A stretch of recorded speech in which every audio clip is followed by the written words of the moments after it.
За победу над большевизмом! Ура!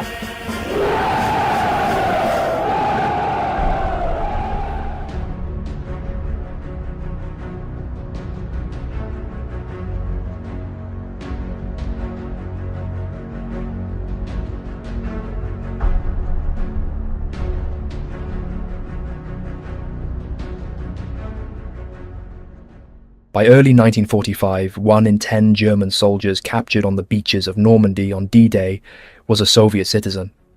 Across the Eastern Front, Wehrmacht divisions counted between a quarter and half their strength as men who had been born under Stalin's rule. At the end of the war, between 470,000 and 475,000 Soviet citizens stood in Wehrmacht and Waffen-SS formations, representing somewhere between 10 and 15% of all German armed forces.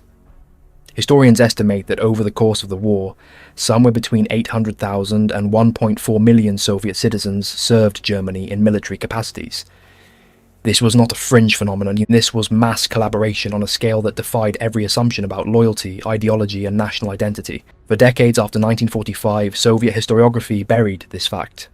No monument stood to these men, no official record acknowledged their existence. In the West, popular memory focused on resistance movements and heroic narratives of anti-fascist struggle. The men who fought under Hitler against Stalin became a footnote, an embarrassment, a historical inconvenience too complex to process.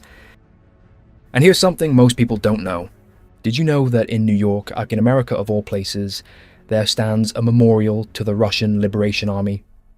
In the United States, far removed from the battlefields of the Eastern Front, a memorial to the Russian Liberation Army stands in Nanuet, New York, within the grounds of the Novodevevo Russian Orthodox Cemetery.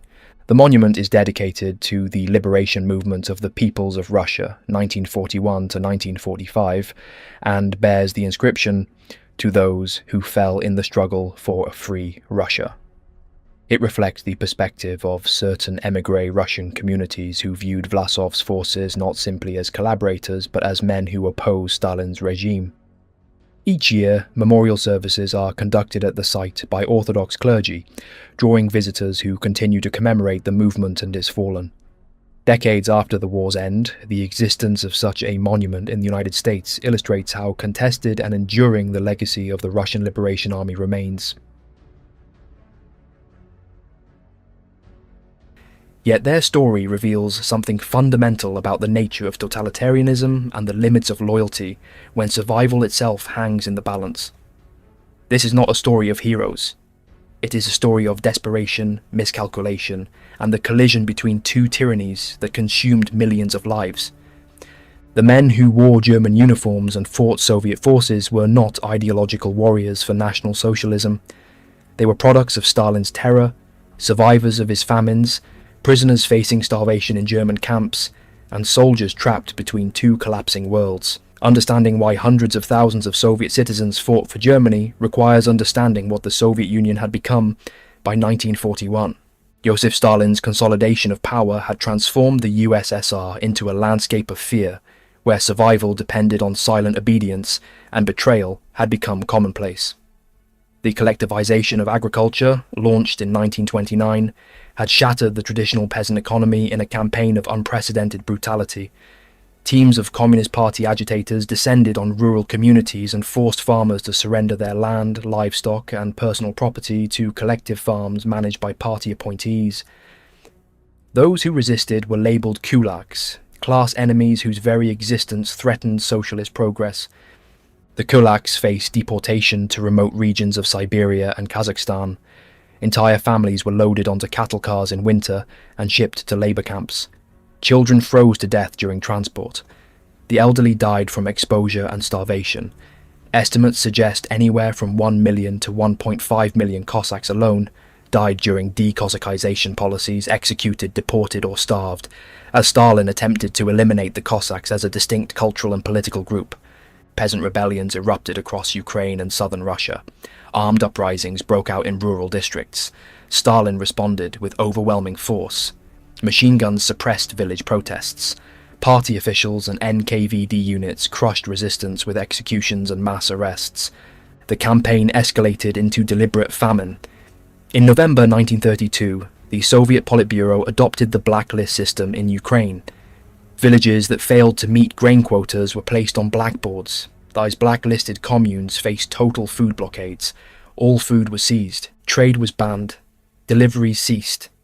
Military detachments surrounded villages, trapping inhabitants inside. Between 1932 and 1933, 180 districts in Ukraine operated under this blacklist regime, representing 25% of all Ukrainian districts. Organised groups of police and Communist Party officials ransacked peasant homes, taking everything edible from grain stores to personal food supplies to pets. Families watched as their last reserves were confiscated. Starving peasants were forbidden to leave Ukraine to search for food. In January 1933, Stalin and Molotov sealed Ukraine's borders. Internal passports were introduced, denied to farmers so they could not travel without official permission. Between 1932 and 1933, the Holodomor killed an estimated 3.9 million Ukrainians. At the height of the famine in June 1933, 28,000 people died every day. That translates to 1,168 people every hour, 20 people every minute. Soviet authorities extracted 4.27 million tons of grain from Ukraine in 1932, enough to feed at least 12 million people for a year. In January 1933, sufficient grain reserves existed in USSR state stores to feed over 10 million people. Moscow refused to provide relief. Soviet grain was exported abroad for cash, while villages emptied and bodies piled in ditches. Between 1936 and 1938, Stalin's Great Purge swept through the Communist Party, the Red Army, and Soviet society with paranoid intensity. Show trials convicted old Bolsheviks of fantastical conspiracies. Confessions were extracted through torture. Executions followed swiftly. The Red Army was decapitated. Marshal Mikhail Tukhachevsky and thousands of senior officers were arrested and shot. By 1938, Stalin had eliminated 3 of 5 marshals, 13 of 15 army commanders, 50 of 57 corps commanders, and 154 of 186 division commanders. The purge created a command vacuum filled with politically reliable but militarily inexperienced officers. It shattered army morale and destroyed institutional knowledge. Officers, intellectuals, party members, and ordinary citizens disappeared into the Gulag system or faced summary execution. The NKVD secret police operated with quotas for arrests. Regional NKVD officers received directives specifying numbers of people to be arrested in each category. First category meant execution, second category meant 10 years in labour camps. NKVD officers fulfilled their quotas by arresting neighbours, co-workers and random citizens. Fear became the daily condition of Soviet life. Denunciations flooded NKVD offices. Neighbours informed on neighbours over petty disputes. Children were taught in schools to report their parents if they heard anti-Soviet talk at home. Trust dissolved. Families spoke in whispers. People were arrested at night and vanished without explanation. By 1941, millions of Soviet citizens had experienced state violence firsthand. Millions more lived under the shadow of arbitrary terror, knowing that arrest could come at any moment for any reason or no reason at all. The Gulag system held between 1.5 and 2 million prisoners at any given time during the late 1930s. Countless others had been executed or died in captivity. The invasion of the Soviet Union on June 22, 1941, therefore, did not land in a unified, loyal socialist state. It landed in a fractured empire held together by force, where substantial portions of the population felt no allegiance to Stalin's government and where some actively hoped for liberation from Soviet rule. Operation Barbarossa opened with overwhelming German success. The Wehrmacht advanced on 3 fronts, encircling Soviet armies in massive pockets. At Bialystok and Minsk in June 1941, German forces captured 300,000 Soviet soldiers. At Smolensk in July, another 300,000 fell into German hands. The greatest catastrophe came at Kiev in September 1941, where 665,000 Soviet troops were surrounded and captured in what military historians consider one of the largest encirclement battles in history. Within 6 months, the Wehrmacht had captured millions of Soviet soldiers in vast encirclement operations. By the end of 1941, over 3 million Soviet prisoners of war sat in German camps. 2/3 of them, more than 2 million men, would be dead by early 1942. German military planners had made a deliberate decision to violate the Geneva Convention's protections for Soviet POWs. The planning for Operation Barbarossa included explicit directives to treat Soviet prisoners as expendable resources. Economic planning documents from May 1941 stated openly that millions of people would starve as Germany extracted food from occupied Soviet territories to feed the Wehrmacht and the German home front. Soviet POWs were deliberately excluded from food distribution plans. They were to receive only what remained after German needs were met. In practice, this meant designed starvation. Daily rations were officially set at 1,487 calories for non-working prisoners in October 1941, an amount acknowledged by German Quartermaster General Eduard Wagner as insufficient to sustain life. Wagner stated in a November 1941 meeting that non-working prisoners would die. This was not a prediction, but a statement of deliberate policy. Many prisoners received far less than even this starvation ration. Actual deliveries often amounted to only 700 calories per day, consisting of thin soup made from rotten vegetables, bread baked from flour mixed with sawdust and straw, or occasionally raw potatoes. Prisoners dug into frozen ground with their bare hands to create crude dugouts for shelter. Some camps provided only open fields surrounded by barbed wire. Prisoners had no protection from the elements during the brutal Russian winter of 1941 to 1942. In Belarusia, only pavilions, structures with roofs but no walls, were available to house Soviet POWs. Prisoners stood exposed to snow and freezing temperatures. Disease spread explosively through the camps. Typhus, transmitted by lice that infested the unwashed masses of starving men, killed tens of thousands. Dysentery from contaminated water and food turned camps into open latrines. Malnutrition destroyed immune systems. Men's bodies began to swell from protein deficiency. Their skin cracked and bled. They lost the ability to walk. Witnesses described prisoners who had been reduced to skeletal figures with distended bellies and hollow eyes. Between October 1941 and January 1942, between 300,000 and 500,000 Soviet prisoners died each month. During the winter months, mortality spiked to catastrophic levels. At times, 1% of all Soviet POWs in the entire German camp system died every day. That translates to approximately 8,000 deaths daily across all camps, a death toll that rivaled the total deaths of all American and British POWs in German captivity throughout the entire war. By February 1942, over 2 million of the 3.35 million Soviet prisoners captured in 1941 had died, primarily from deliberate starvation and exposure. German guards filed reports describing prisoners eating grass and leaves in desperate attempts to fill their stomachs. Prisoners fought over potato peelings. They consumed bark from trees. Some resorted to cannibalism in isolated cases. Frozen corpses lined barbed wire fences where men had died trying to escape, or simply collapsed from exhaustion and starvation. This was the context in which the first Soviet volunteers emerged. At Stalingrad, Hiwis, as the volunteers came to be known, made up between 40,000 and 65,000 men, representing a quarter of the German 6th Army's frontline strength. By late 1942, Hiwis comprised 50% of the 2nd Panzer Army's 134th Infantry Division. The term Hilfswillige meant auxiliary volunteer, but the voluntarism was often a fiction. For many Soviet POWs, joining the German war effort was not an ideological choice or even a calculated political decision. It was the difference between slow death by starvation in a camp and possible survival. German commanders understood this. They exploited the desperation of starving men to fill their chronic manpower shortages. A Wehrmacht officer wrote to General Ludwig Beck describing the contradiction.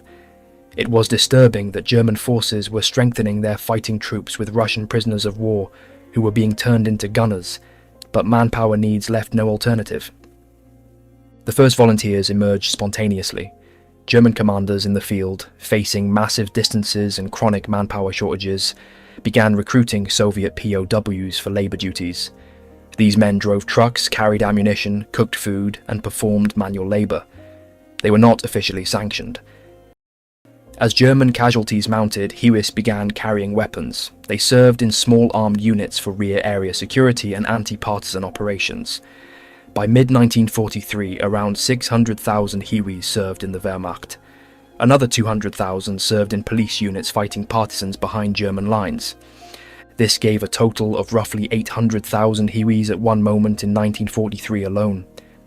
Over the entire war, probably well over 1 million Soviet citizens served as Hilfswillige in German forces. The men who joined came from diverse backgrounds and motivations. Former Red Army soldiers made up the largest group. Anti-Stalinists who had survived the purges saw German invasion as potential liberation.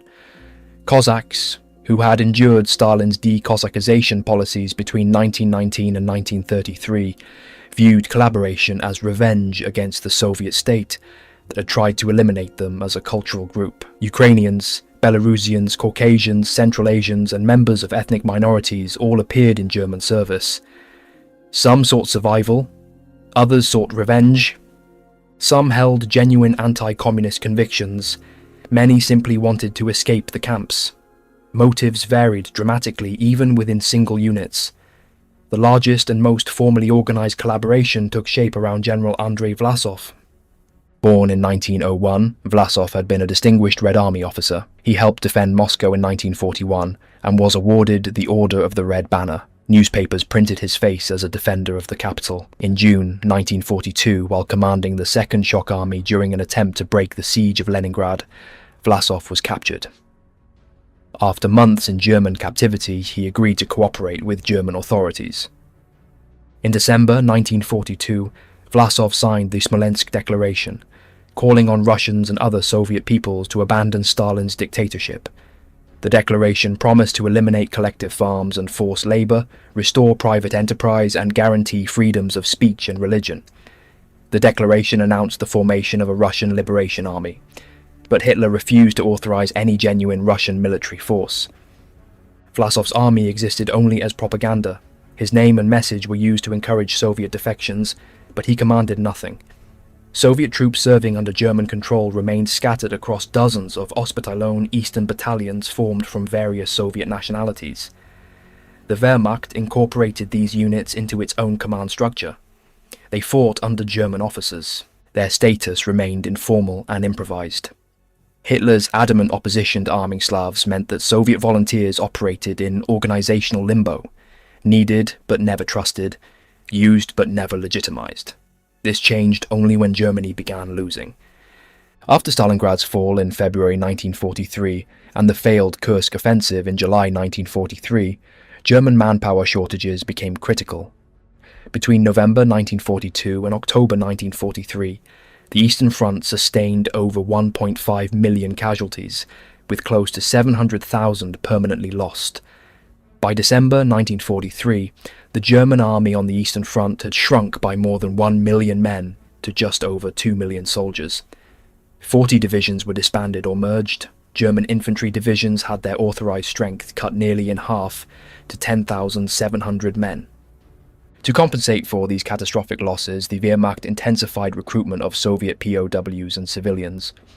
By late 1943, Hiwi numbers surged to an estimated 250,000. By 1944, their total reached approximately 600,000. As Germany's position deteriorated, even Heinrich Himmler recognized the need for foreign manpower. On September 16, 1944, Himmler met with Vlassov and offered landmark concessions. He agreed to establish a committee for the liberation of the peoples of Russia as a provisional government should Germany regain Russian territory. He authorized the formal creation of the armed forces of the Committee for the Liberation of the Peoples of Russia. On November 14, 1944, at Prague's Hradčany Castle, Vlasov proclaimed the Prague Manifesto before an assembly of SS and Wehrmacht officers. The manifesto outlined a vision of a post-Stalin Russia built on democratic principles and national self-determination. Thousands of former Red Army soldiers in POW camps signed up to join Vlasov's army. By early 1945, Vlasov commanded 2 divisions. The 1st Infantry Division, led by General Sergei Bunyachenko, was fully organized with approximately 20,000 men.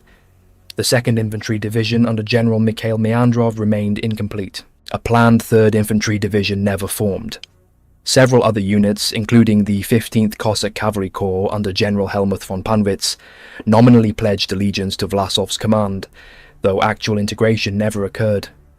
In total, Vlasov's Russian Liberation Army numbered between 50,000 and 130,000 men, depending on how one counted attached formations. This was a significant force, but it was too little and far too late.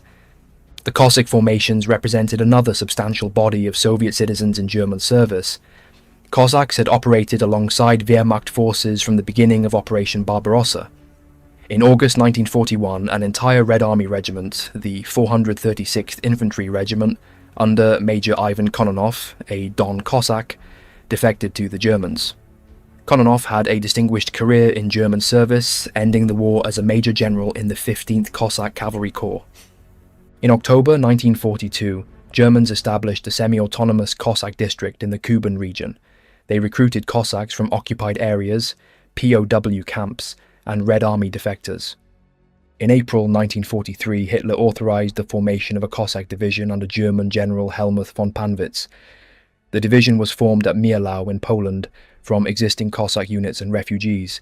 It consisted of 7 regiments representing different Cossack hosts: Don, Kuban, Terek, and Siberian Cossacks. The division brought families with them, forcing Germans to establish camps for dependents. In September 1943, the Cossack division was sent not to fight the Red Army, but to combat Yugoslav partisans. The Cossacks participated in anti-partisan operations in the Balkans throughout 1944. By June 1944, the division was elevated to corps status and became the 15th Cossack Cavalry Corps with 21,000 men. In July 1944, it was formally transferred to the Waffen-SS, though Cossacks retained their Wehrmacht uniforms and ranks. They never wore SS insignia. The transfer was administrative, designed to improve supply and bypass uncooperative local authorities. Panwitz, a career Wehrmacht cavalry officer, respected Cossack autonomy. He attended orthodox ceremonies with his men. The Cossacks named him Supreme Ataman, a title last used by Tsar Nicholas II. The 15th Cossack Cavalry Corps fought one major battle against the Red Army on Christmas Day, 1944, near the Drava River in Yugoslavia, where they routed the Soviet 133rd Infantry Division in brutal hand-to-hand combat. The combat employment of Soviet volunteers varied enormously. Hiwis initially served in support roles: drivers, cooks, ammunition carriers, labourers. As German losses mounted, they moved into frontline units. They fought in defensive positions, conducted anti-partisan sweeps, and guarded rear areas. At Stalingrad, between 40,000 and 65,000 Hiwis were trapped in the encirclement alongside German forces. Most died in the fighting or from starvation during the siege. Those who survived faced grim fates. Soviet authorities treated all returned POWs as potential traitors. Many Hiwis who fell into Soviet hands were executed on the spot or sent to Gulag camps. The fighting quality of these units varied. Veteran Hiwis, fully equipped and integrated into German formations, were often indistinguishable from regular troops. Some units performed competently. Others deserted at the first opportunity, crossing back to Soviet lines. The Russian Liberation Army saw limited combat. Vlasov's 1st Division fought briefly on the Oder front in February 1945, engaging Soviet forces for 3 days before retreating under overwhelming pressure. This was the only major engagement between Vlasov's formal ROA and the Red Army. Most Ostrupen and Hiwis fought against partisans or served in secondary theatres. German commanders never fully trusted them.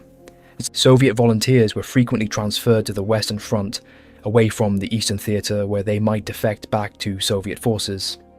After D-Day, captured Ostrupen were found among German defenders across Normandy.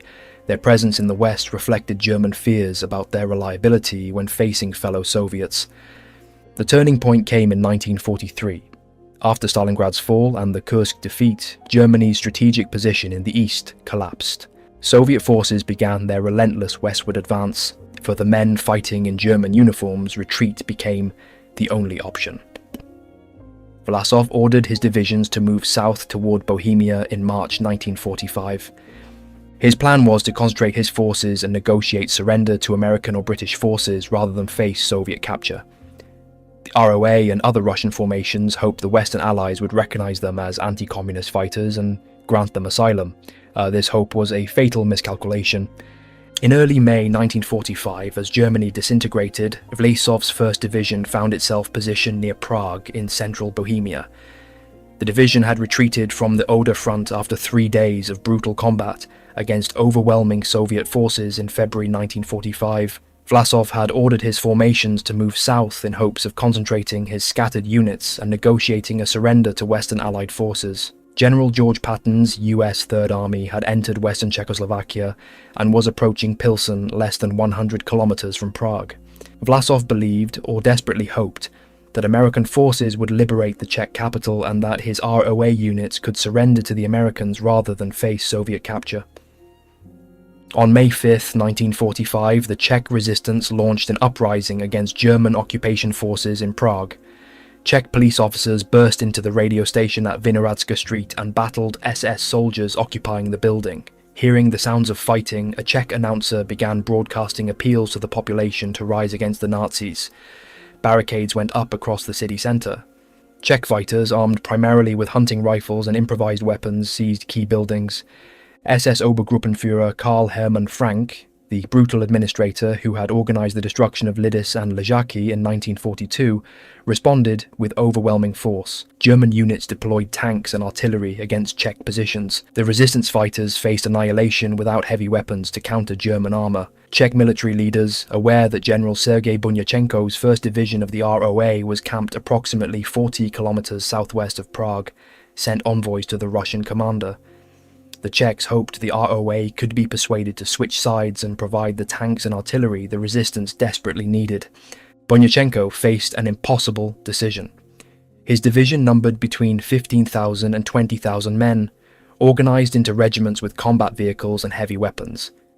They were positioned between advancing Soviet forces from the east and American lines to the west. Bunyachenko knew that Red Army units were approaching Prague. He knew that Soviet authorities considered all ROA soldiers traitors who would face execution or the Gulag if captured. He also knew that the Western Allies had made no commitments to protect Russian collaborators. Vlasov himself was initially against intervening in Prague. He still harboured hopes that Germany and the Western Allies might come to some accommodation against the Soviet Union, making ROA service for Germany a potential asset rather than a liability. Bunyachenko disagreed fundamentally with this assessment. At a military council meeting on May 4th, Bunyachenko argued that the ROA needed to demonstrate anti-Nazi credentials to have any chance of Western protection.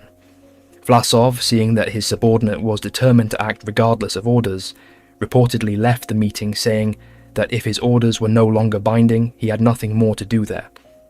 Bunyachenko authorized his division to march on Prague and support the Czech uprising. The ROA entered Prague on May 6, 1945. Because Bunyachenko's men were wearing German uniforms, Czech resistance leaders provided them with Russian white-blue-red tricolour flags to distinguish them from German forces. The 1st Battalion of the ROA moved into the city centre and immediately engaged German SS and Wehrmacht units. Over the next 2 days, ROA soldiers fought street battles against their former allies. They attacked German positions with tanks and artillery. They helped Czech fighters hold critical bridges over the Vltava River. The ROA's heavy weapons proved decisive in stopping German armoured counterattacks. During their intervention in Prague, ROA units disarmed approximately 10,000 German soldiers. The fighting was intense and confused. ROA casualties mounted to approximately 300 killed and wounded by May 7th. American reconnaissance patrols made contact with ROA officers and Czech leaders. This was when the Czechs learned the devastating truth about Allied agreements. At the Yalta Conference, the Western Allies had agreed to turn over Czechoslovakia to Soviet liberation. Patton's Third Army would advance no further than Pilsen. Prague was designated for liberation by the Red Army. The Czech National Council, realizing that Soviet forces would enter the city and that Stalin considered all ROA soldiers traitors, immediately reversed course. On May 7th, they publicly denounced the ROA and demanded that Bunyachenko's troops leave Prague. Communist Czech partisans, acting in advance of the Red Army's arrival, began arresting ROA soldiers in the streets to hand them over to Soviet authorities. Bunyachenko grasped immediately that his gamble had failed catastrophically. The Western Allies were not coming. The Red Army was approaching. The Czechs, fearing Stalin's wrath, were abandoning their temporary allies. On May 7th, at 2300 hours, Bunyachenko ordered his division to withdraw from Prague and march west toward American lines. The 2nd Regiment of the ROA provided rearguard action on the southwestern outskirts of the city, engaging in firefights with Waffen-SS troops who refused to honour the general German surrender that had been signed on May 7th. As the ROA retreated from Prague, Soviet units were already entering the city's eastern districts. The Red Army's 1st Ukrainian Front under Marshal Ivan Konev had launched a final offensive to capture Prague beginning on May 6th. 3 Soviet tank armies advanced on the city from different directions.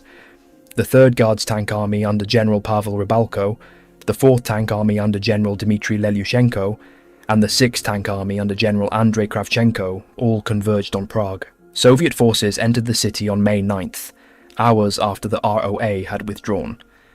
The Prague Uprising officially ended with Soviet liberation, though in reality Czech resistance fighters had secured much of the city centre before the Red Army arrived.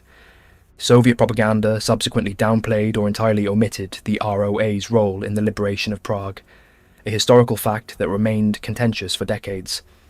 The ROA and 15th Cossack Cavalry Corps retreated west, desperately trying to reach American lines before Soviet forces could capture them. Panwitz's Cossacks surrendered to British forces in Austria on May 10, 1945. Vlasov and the ROA reached American positions around the same time. Both groups believed they had escaped. Both groups were catastrophically wrong.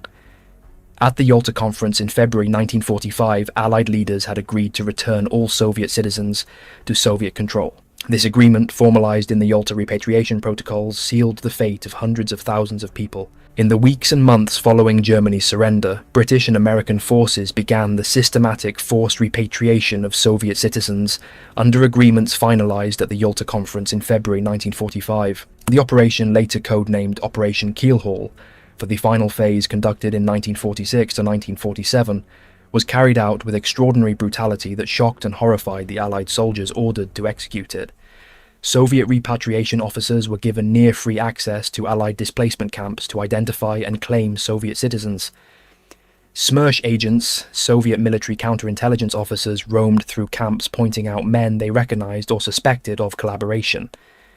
The repatriation protocols officially specified that only individuals who had been Soviet citizens as of September 1st, 1939, were to be forcibly returned. In practice, Allied commanders ignored these distinctions and handed over virtually anyone the Soviets claimed. Forced repatriation operations frequently descended into scenes of carnage that resembled battles more than administrative procedures. When prisoners learned they were being sent to the Soviet Union, they resisted with desperate violence. They formed human chains, linking arms to prevent separation. They built barricades using whatever materials they could find. When Allied soldiers approached with orders to load them onto trucks and trains, prisoners fought back with makeshift weapons, rocks, and bare hands. Some prisoners impaled themselves on broken glass rather than face return to the Soviet Union. Others bit into each other's jugular veins in suicide pacts. Men leaped from moving trains, often dying in the fall or being crushed under the wheels.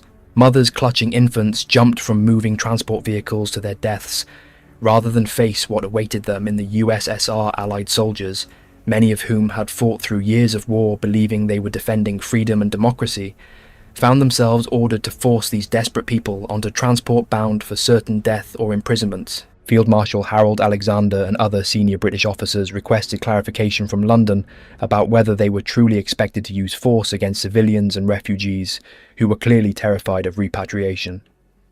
The orders came back. Comply with the Yalta agreements. Soviet demands must be met.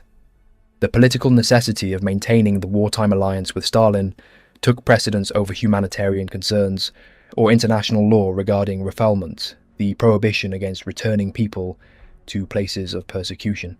On June 1st, 1945, at Camp Pegetz near Lienz, Austria, one of the most notorious forced repatriation operations took place.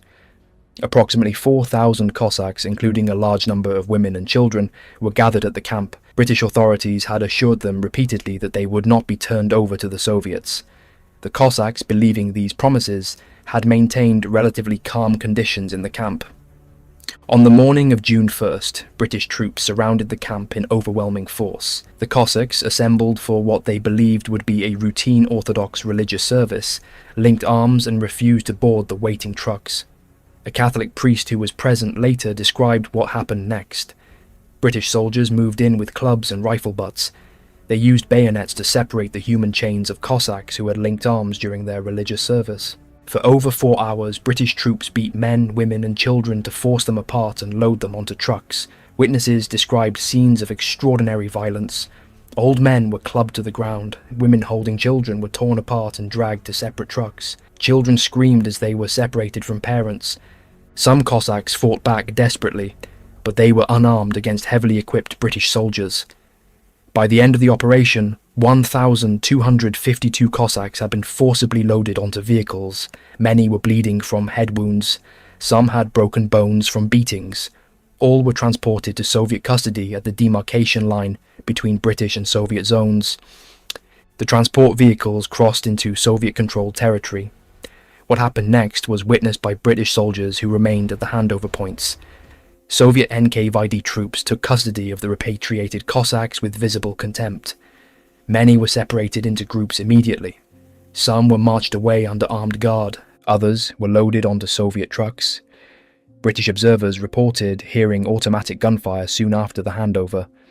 When British liaison officers inquired about the fate of those repatriated, Soviet authorities provided no information. Later investigations and survivor testimonies confirmed that many of the Cossacks handed over at Lienz were executed within hours or days of Soviet custody. Others were sent directly to Gulag camps without any formal trial or processing. At Fort Dix, New Jersey in June 1945, approximately 200 Soviet nationals in German uniform were held in American custody. They had been captured while serving in Wehrmacht units and brought to the United States as prisoners of war. American authorities had given these men solemn promises that under no circumstances would they be repatriated to the Soviet Union. They had assured them that they would receive protection under American asylum traditions. These promises were betrayed on direct orders from Washington to comply with Soviet demands. The Soviet nationals at Fort Dix had already witnessed American determination to violate international conventions during an earlier incident. In Seattle, Washington, another group of Soviet POWs had been ordered at gunpoint to board a Soviet ship. The men at Fort Dix knew what boarding a Soviet vessel meant. When American guards approached with orders to load them for repatriation, the men barricaded themselves in their barracks.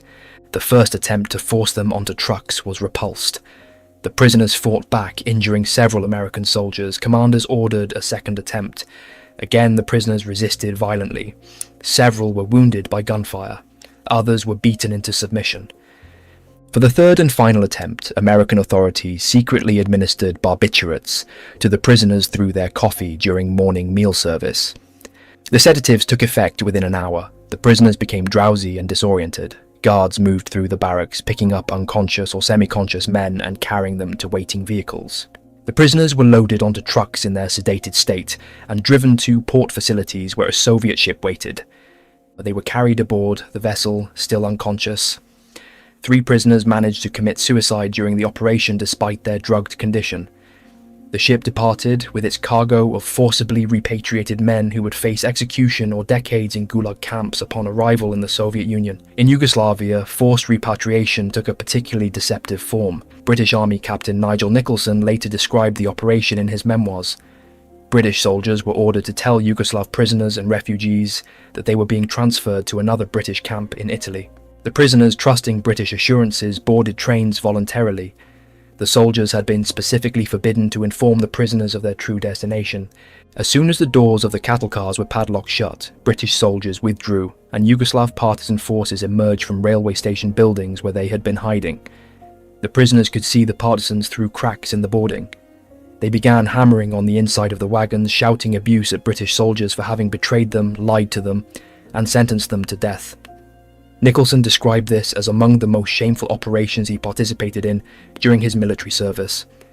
Approximately 2 million Soviet citizens were repatriated to Soviet control between May 1945 and 1947. The exact number remains disputed because Allied authorities deliberately obscured the scale of the operations and classified relevant documents for decades. Among those forcibly returned were not only Soviet citizens but also white Russian émigrés who had fled Russia during the Civil War of 1918 to 1921 and had never held Soviet citizenship.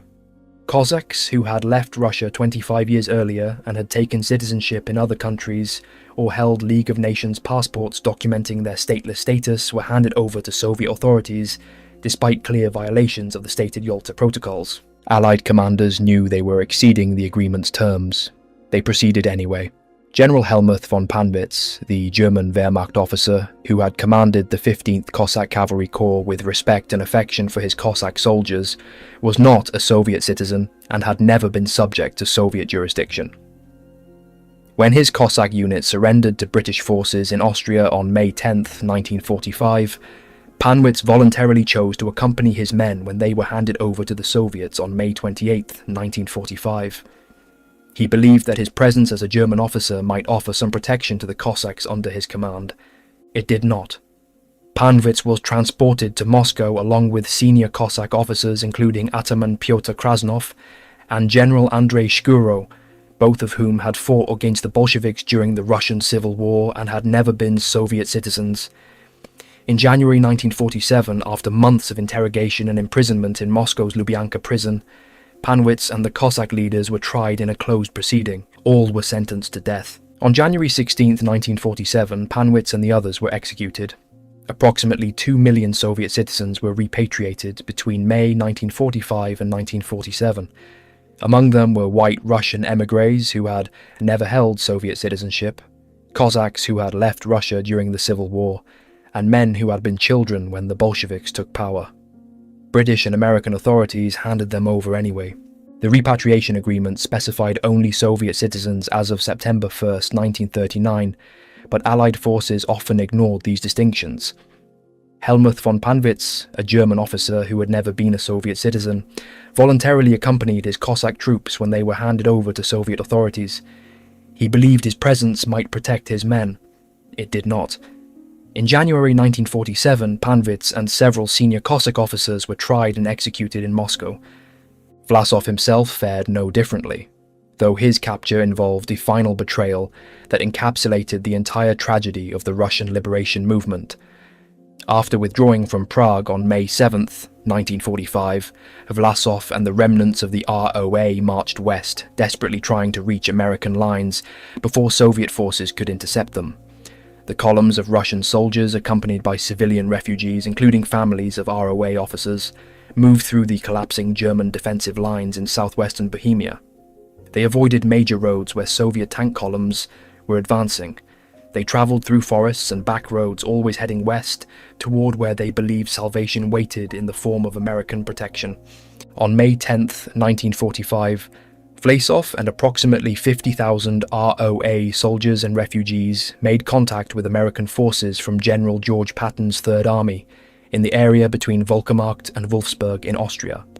ROA officers immediately began negotiations for surrender. They explained to American commanders that they were anti-communist Russians who had fought against Stalin's regime. They presented their case for political asylum, arguing that they were legitimate opponents of a Soviet totalitarianism who deserved protection rather than repatriation. American officers on the ground were initially sympathetic. Some recognized that these were men who faced certain death if returned to Soviet custody. Vlasov himself remained with a smaller headquarters column that was attempting to navigate to American positions. On May 12, 1945, Vlasov was returning from talks with Captain Richard Donahue, an American Armour Company commander from the 37th Tank Battalion. The meeting had seemed promising. Donahue had listened to Vlasov's explanations about the ROA's goals and anti-Stalinist principles. Vlasov travelled in a small convoy with several staff officers and aides. As they drove along a road in the American occupation zone in Tyrol, the convoy was suddenly surrounded by Soviet troops. The circumstances of how Soviet forces appeared so precisely to intercept Vlasov remain disputed by historians. Some accounts suggest the Americans provided information about Vlasov's location to Soviet liaison officers. Other accounts claim Soviet reconnaissance units had been tracking Vlasov's movements and simply happened to intercept his convoy. What is certain is that American soldiers escorting Vlasov did not resist when Soviet troops approached and demanded custody of the Russian general. The American escort stood by as Soviet NKVD officers placed Vlasov under arrest. Vlasov reportedly showed no resistance. He understood that his fate was sealed. Some accounts describe him as appearing resigned, almost relieved that the uncertainty had ended. He was immediately transported across the demarcation line into Soviet custody. From there, he was flown to Moscow under heavy guard. Vlasov spent the next 15 months imprisoned in Moscow's Lubyanka, the notorious headquarters of Soviet state security where countless victims of Stalin's purges had been tortured and executed. The Lubyanka was a building synonymous with terror in the Soviet consciousness. Its yellow facade on Lubyanka Square in central Moscow concealed interrogation rooms, torture chambers and cells where prisoners were held in isolation. Vlasov was placed in a cell in the inner prison section. He was interrogated repeatedly by NKVD investigators about his activities, his motivations for defecting, the structure and operations of the Russian Liberation Army, and the identities of other collaborators. The interrogation transcripts that were later declassified from Russian archives show that Vlasov did not deny his actions or attempt to claim coercion. He stated that he had chosen to fight against the Stalin regime because he believed Soviet communism had betrayed the Russian people. He explained that he had witnessed the suffering caused by collectivization, the purges, and the incompetent military leadership that had sacrificed millions of Soviet soldiers through poor planning and Stalin's interference in military operations. He maintained that his goal had been the liberation of Russia from Stalinist tyranny, not service to German National Socialism. He acknowledged that his alliance with Germany had been a desperate calculation that the enemy of his enemy might provide the means to overthrow Stalin. The Soviet prosecutors were not interested in Vlasov's political philosophy or his justifications. In the Soviet legal framework of the time, collaboration with the enemy during wartime was treason, and treason carried a single penalty: death. In the summer of 1946, Vlasov and 11 other senior ROA officers were brought before a military tribunal in a closed proceeding. The trial was held in the same building complex that housed the Lubyanka prison. The defendants included General Fyodor Trukin, Vlasov's chief of staff and a former Red Army Major General, General Mikhail Shapovalov, a former Red Army Colonel, General Vladimir Boyarsky, Deputy Chief of Staff and former Red Army Colonel, and other senior commanders of the ROA divisions and staff. The trial lasted only a few days. Soviet military tribunals operating under wartime emergency provisions did not provide for substantive defense or the presentation of mitigating evidence. The proceedings were a formality. The verdict had been determined before the trial began. Each defendant was asked if he acknowledged his role in the Russian Liberation Army. Each confirmed the basic facts. The prosecution presented evidence of their service for Germany, their participation in military operations, and their propaganda activities encouraging Soviet soldiers to defect. No defense witnesses were called, no arguments for clemency were heard. The military tribunal deliberated briefly and returned with unanimous guilty verdicts on all charges. Andrey Vlasov, Fyodor Trukin, Mikhail Shapovalov, Vladimir Boyarsky, and the other 8 senior ROA officers were sentenced to death by hanging. The sentence was to be carried out immediately. On August 1, 1946, the 12 men were taken from their cells and led to the execution chamber. Soviet records indicate that all 12 were hanged on that date. The executions were not made public at the time. Soviet authorities announced only that the trial of traitors and fascist collaborators had been concluded and justice had been served. The bodies of the executed men were not returned to their families. They were buried in unmarked graves, locations that remain unknown to this day. Soviet policy dictated that traitors did not deserve marked graves or any form of memorial. They were to be erased from history and memory. For the rank and file, survival meant the Gulag. Of the over 112,000 Vlasov army members processed through Soviet repatriation camps in 1949, the national composition was 48% Russian, 17% Ukrainian, nearly 4% Belarusian, with smaller percentages of Georgians, Armenians, Uzbeks and other Soviet nationalities.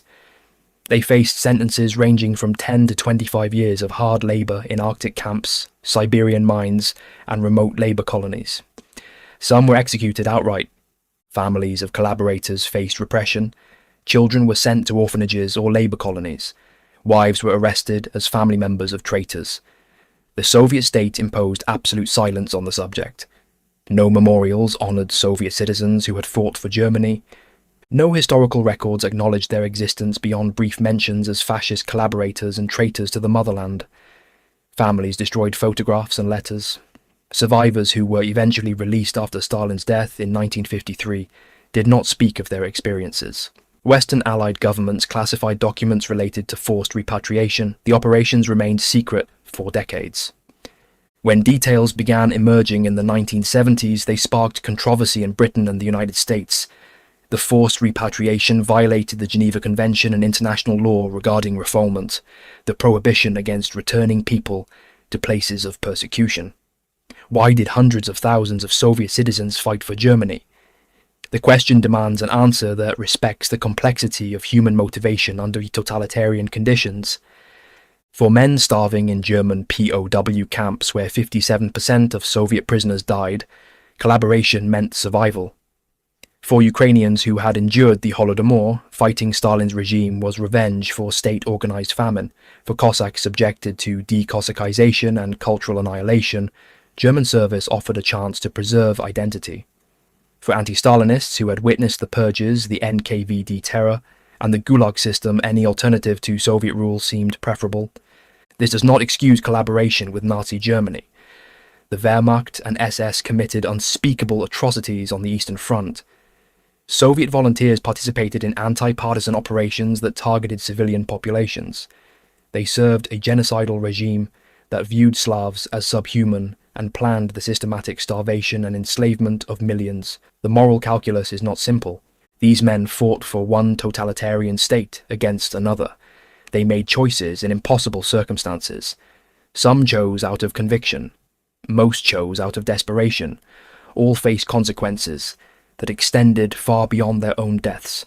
The historical silence surrounding Soviet collaboration reflects the uncomfortable reality that millions of Soviet citizens did not feel loyalty to Stalin's state. This fact undermined the Soviet narrative of the Great Patriotic War as a unified national struggle.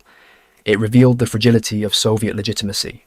It demonstrated that terror could compel obedience but not genuine allegiance. For Western audiences, the topic remained uncomfortable because it complicated the Allied narrative of fighting a purely just war. The forced repatriation operations carried out by democratic governments resulted in the deaths of hundreds of thousands of people.